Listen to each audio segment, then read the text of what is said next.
I was brought up in busy streets of Old Delhi. I was only 18 years old when I went to the UK.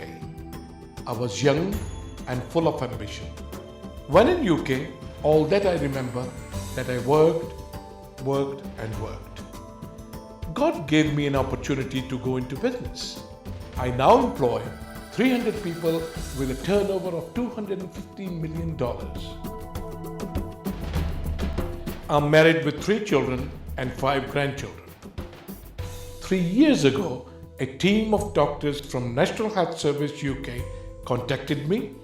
They were screening Asian people for blood pressure, cholesterol, and diabetes. Over 40% of the people screened didn't know that they were diabetic.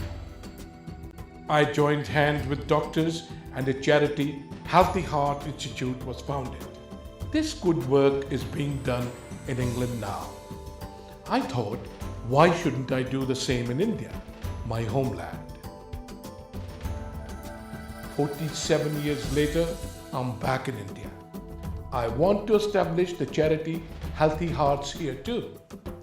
I have now joined a very able team of doctors in Delhi. They are prepared to help, but I know from experience that we need the moral support of well-known personalities who have already made a mark in life.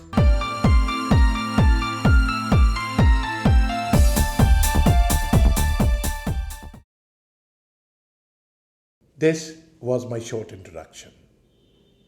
It's important to understand our project in England.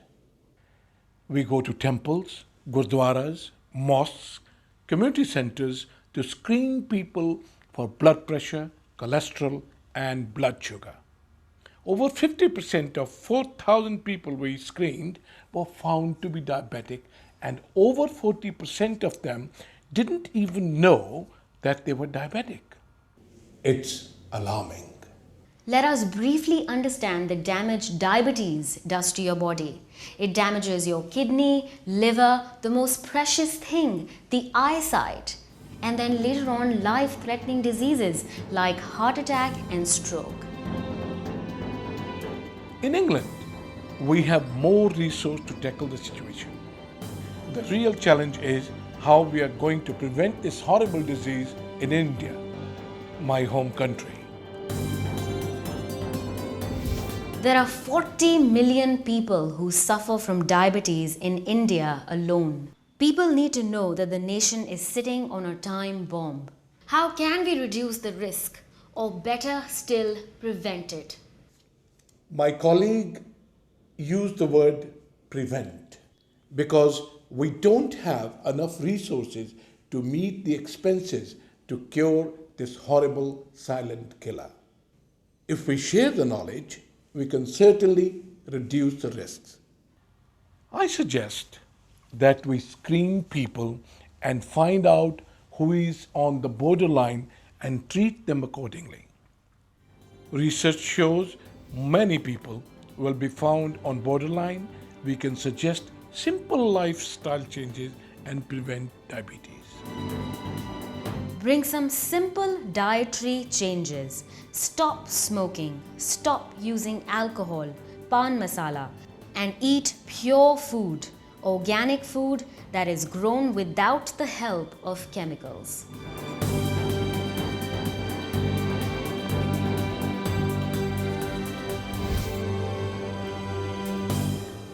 It is obvious that if food is grown with the help of chemicals, it will contain residues of chemicals. This body is very robust and resilient, but it is not built to eat chemicals as a part of our diet every day.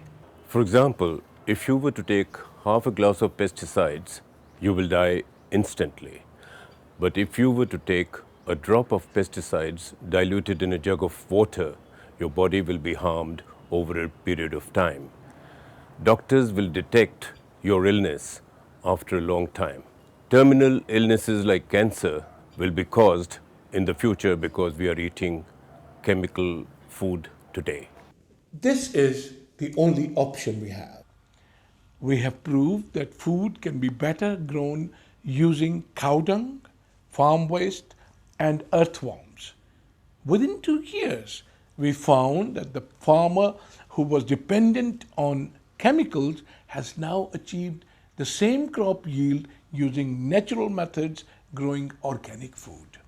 पहले मैं दवाई डाला करता था। अभी फिर उन दवाइयों को मैंने छोड़ दिया था। मैं ना गोबर गेरता हूँ, केंचुए वाले खाद गेरता हूँ उसमें। डीएपी और यूरिया देने से क्या होता है, उसकी डीएपी की यूरिया की मात्रा बढ़ती है। इसी तरह से शराबी को शराब पहले पवा पिलाना पड़ता है, फिर 1.5 पा होती है, वैसे शराबी बढ़ता है। ऐसे इस ज़मीन की अनाज को ये हालत होगी, नशीली बन गई है ज़मीन। इसलिए उसको अनाज को रासायनिक खाद से छुटकारा दिला कर उसको ऑर्गेनिक खेती की तरफ उसको ज़मीन को मोड़ना पड़ा मेरे को। Sudden weather changes claim many lives on a daily basis, and that must be a deep concern for all of us.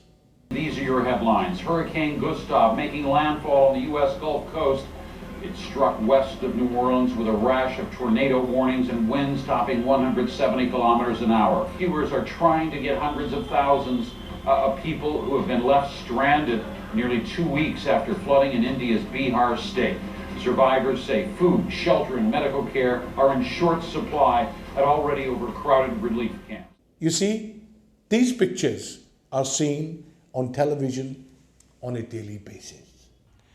We need to help the farmer who is contributing to change the environment because he's recycling the farm waste, producing natural tasty food that's full of nutrition. It's interesting that last year they published a result from a European-sponsored study in which they spent about £12 million, and they have grown food by organic methods in Newcastle University. And the results was an eye-opener in a way. They found out that the organically grown potatoes and kiwi fruit and salads does have about 40% more antioxidants when we compare this with the food grown by conventional ways. And interestingly, the animal reared on those farms have better quality milk, has got better level of antioxidants.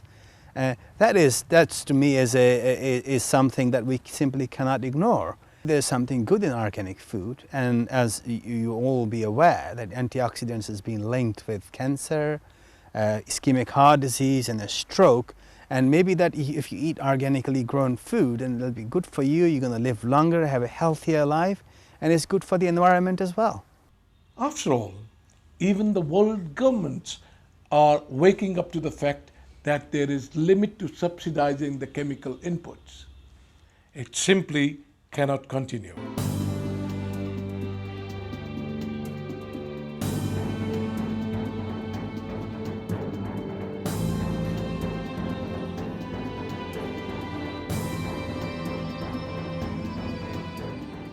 By bringing simple lifestyle changes, you will eat tasty, healthy, and more nutritious meals, make your contribution in minimizing the effects of global warming,